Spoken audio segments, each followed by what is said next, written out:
The home was previously owned by an older Portuguese couple. I liked the layout. It was really funky inside. There was all sorts of different types of wallpaper.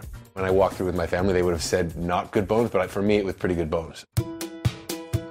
When we first started working on the space, we were working on the LT Market store, and so we had just finished that with AKB and Kelly Buffy. So she kind of did me a favor and came on to this project and said, okay, like how do we open the space up and then focus on a couple key areas to make a statement. So one of the really cool things I think is the hot rolled steel on the staircase, and then the master bathroom was another place, and the rest was just kind of opening it up, making it bright and really interesting and cool.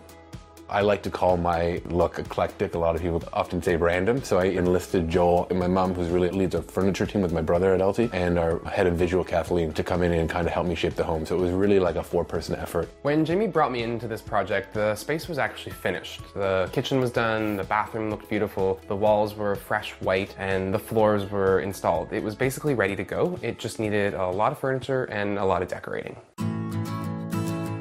The hardest part about this project was the fact that Jamie is a less is more kind of person, and I was really pushing him to decorate his home. It was a matter of seeing pieces in the space and editing and stepping back and really deciding what are the pieces that we really loved, what do we not necessarily need, and thinking about function just as well as form. One thing Joel was great at exposing to me was the levels in the home. Playing with different heights. Upstairs I've got this bookcase beside my bedroom. There's a lot of sort of interesting levels in height. We broke up the main floor by creating zones. It wasn't just about creating furniture placement, but also how this related to the wall space. The den, we really kind of separated it by adding these tall bookshelves, which helped to draw your eye in and really define that area. Over the sofa, we hung a large-scale black and white photo, which also kind of defines the main living space. And really, all of the spaces are grounded by rugs, which is Jamie's passion.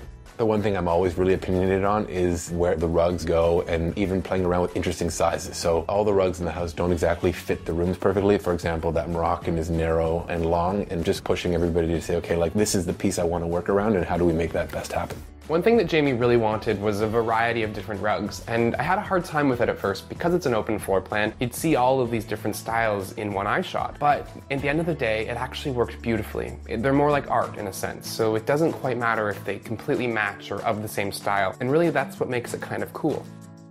From the furniture standpoint, it's a real mix of cool, low-lying, but also quite sophisticated pieces. There's a mix of textiles like velvets and linens. The color palette is pretty soft and these warm tones of gray, which relate beautifully to the floor. And then I think my favorite part are all of these punches of black, which was really inspired by this hot-rolled steel, which we've actually continued throughout the space. My favorite transformation has got to be Jamie's bedroom. We wrapped the walls in a dark gray grass cloth to really kind of change it up from the rest of the space, which was mostly white. The beautiful upholstered bed, a tall bookshelf to display his objects. It's just a more interesting take on side tables and table lamps, and I think the look is fantastic and really relates well to the rest of his home. I was kind of really excited to see it come together in the end. It's amazing, the process. From the beginning, I thought it was going to be a very sort of low-key cosmetic renovation, and then it continues to evolve. A lot more goes into it than you think, and I guess what was really exciting was just how it came together in the end.